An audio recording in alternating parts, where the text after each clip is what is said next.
Bismillahirrahmanirrahim. 1. Hukum pernikahan. Hukum pernikahan dalam agama Islam. Pernikahan memiliki hukum yang disesuaikan dengan kondisi atau situasi orang yang akan menikah. Berikut hukum pernikahan menurut Islam, yaitu wajib. Wajib jika orang tersebut memiliki kemampuan untuk menikah, dan jika tidak menikah, ia bisa tergelincir ke perbuatan zina. Berikutnya, sunnah. Sunnah berlaku bagi seseorang yang memiliki kemampuan untuk menikah, namun jika tidak menikah, ia tidak dapat atau ia tidak akan tergelincir ke perbuatan zina. Berikutnya, makruh. Makruh jika ia memiliki kemampuan untuk menikah dan mampu menahan diri dari zina, tapi ia tidak memiliki keinginan yang kuat untuk menikah. Berikutnya, mubah. Jika seseorang hanya menikah meskipun ia memiliki kemampuan untuk menikah dan mampu menghindarkan diri dari zina. Berikutnya, haram. Haram jika seseorang tidak memiliki kemampuan untuk menikah dan dikhawatirkan jika menikah ia akan menelantarkan istrinya.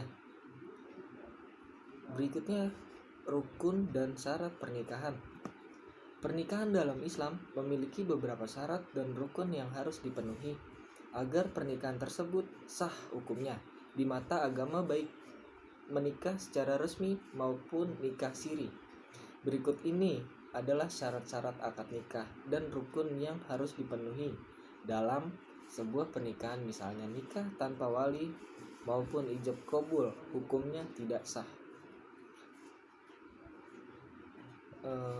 Berikutnya, rukun nikah. Rukun pernikahan adalah sesuatu yang harus ada dalam pelaksanaan pernikahan, mencangkup yaitu 1. Calon mempelai laki-laki dan perempuan. 2. Wali dari pihak mempelai perempuan. 3. 2 orang saksi. 4. Ijab qabul yang sihat nikah yang diucapkan oleh wali pihak perempuan dan dijawab oleh calon mempelai laki-laki. Syarat nikah. Syarat nikah yaitu adapun syarat dari masing-masing rukun tersebut adalah 1. Calon suami dengan syarat-syarat berikut ini: beragama Islam, berjenis kelamin laki-laki, ada orangnya atau jelas identitasnya, setuju untuk menikah, tidak memiliki halangan untuk menikah. Kedua, calon istri dengan syarat-syarat berikut ini: beragama Islam, berjenis kelamin perempuan, adanya orang atau jelas identitasnya, setuju untuk menikah, tidak terhalang untuk menikah. Yang ketiga yaitu wali nikah dengan syarat-syarat wali nikah sebagai berikut: laki-laki, dewasa, mempunyai hak perwalian atas mempelai wanita, adil, beragama Islam, berakal sehat, tidak sedang berihram haji atau umroh. Yang keempat yaitu saksi nikah dalam perkawinan harus memenuhi beberapa syarat berikut ini: minimal terdiri dari 2 orang laki-laki, hadir dalam proses ijab qabul, mengerti maksud akad nikah, beragama Islam, adil, dan dewasa. Yang kelima yaitu ijab qabul dengan syarat-syarat harus memenuhi syarat berikut ini: dilakukan dengan bahasa yang mudah dimengerti kedua belah pihak oleh pelaku akad dan penerima akad dan saksi. Ucapan akad nikah juga harus jelas dan dapat didengar oleh para saksi. Macam-macam talak ditinjau dari segi jumlah. Menurut ulama mazhab Hanafi dan Hambali mengatakan bahwa talak adalah pelaksanaan ikatan perkawinan secara langsung untuk masa yang akan datang dengan lafaz yang khusus. Talak satu. Talak satu adalah talak yang pertama kali dijatuhkan oleh suami kepada istri dan hanya dengan satu talak. Dua talak. Dua talak yaitu atau adalah talak yang dijatuhkan oleh suami kepada istrinya yang kedua kali atau untuk yang pertama kalinya tetapi dengan dua talak sekaligus. Contohnya, aku talak kamu dengan talak kedua.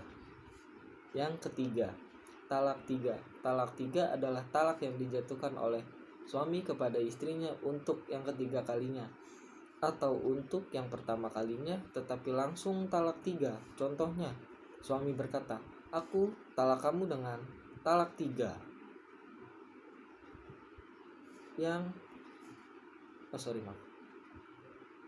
Cara rujuknya: 1. Rujuk dengan ucapan. 2. Rujuk dengan perbuatan. Kedua, bagaimana membentuk keluarga yang sakinah, mawadah, warohmah. Berikut ini contoh-contohnya. 1. Memilih pasangan dengan kriteria yang tepat. Yang kedua, memenuhi syarat utama dalam berumah tangga. Yang ketiga, memelihara saling pengertian. Yang keempat, dilandasi rumah tangga dengan ajaran agama. Yang kelima, mengisi rumah tangga dengan kasih sayang. Keenam, senantiasa selalu bersyukur. Ketujuh, menjalankan kewajiban masing-masing dengan baik. Yang kedelapan, saling menghargai. Yang kesembilan, menerima kekurangan dan kelebihan pasangannya masing-masing. Yang terakhir yaitu ke-10, memelihara kepercayaan terhadap pasangan. Secara garis besar, imbuhannya ada 3 penyebab terbanyak perceraian dewasa ini, yakni perselingkuhan, pendapatan istri yang lebih besar dari suami yang tidak bekerja. Perkembangan media sosial juga menjadi salah satu pemicu perselingkuhan. Dalam hal ini, suami dan istri memiliki peluang yang sama berselingkuh. Banyak suami atau istri keluar dari koridor pernikahannya dengan menjalin hubungan perasaan dengan wanita atau pria lain setelah berinteraksi dengan media sosial. Apalagi jika masing-masing pihak tidak memegang aturan agama dengan kuat. Selain melalui media sosial, salah satu yang paling berpeluang menjadi orang ketiga adalah rekan kerja karena bertemu dan bersama setiap hari. Dalam konteks ini, pria memiliki lebih banyak kasus karena wanita biasanya setelah selesai bekerja lebih memilih pulang untuk mengurus rumah dan anak-anaknya. Kecenderungan perselingkuhan juga lebih besar bila komunikasi pasangan suami istri juga tidak berjalan baik. Menurut saya, poligami adalah hal yang wajar. Lagi pula, hal ini juga diperbolehkan dalam agama Islam, asalkan seseorang tersebut dapat bersikap adil. Jika tidak dapat berlaku adil, seharusnya tidak perlu berpoligami. Di garis bawah besarkan ya. Jika tidak dapat berlaku adil, seharusnya tidak perlu berpoligami. Yang terakhir, halal. Halal artinya dibenarkan. Lawannya haram artinya dilarang atau tidak dibenarkan menurut syariat Islam. Sedangkan toyib artinya bermutu dan tidak membahayakan kesehatan. Kita diharuskan makan makanan yang halal dan toyib artinya kita harus makan makanan yang sesuai dengan tujuan agama dan bermutu, tidak merusak kesehatan. Dalam ajaran Islam, semua jenis makanan dan minuman pada dasarnya adalah halal, kecuali hanya beberapa saja yang diharamkan. Yang haram itu pun menjadi halal bila dalam keadaan darurat. Sebaliknya, jika halal pun bisa menjadi haram bila dikonsumsinya melampaui batas. Pengertian halal dan haram ini sesungguhnya bukan hanya menyangkut kepada masalah makanan dan minuman saja, tetapi juga menyangkut perbuatan. Jika ada perbuatan yang dihalalkan, ada pula perbuatan yang diharamkan. Pengertian makanan dan minuman yang halal meliputi 1. Halal secara zatnya. 2. Halal cara memprosesnya. 3. Halal cara memperolehnya. Dan yang keempat, minuman yang tidak halal.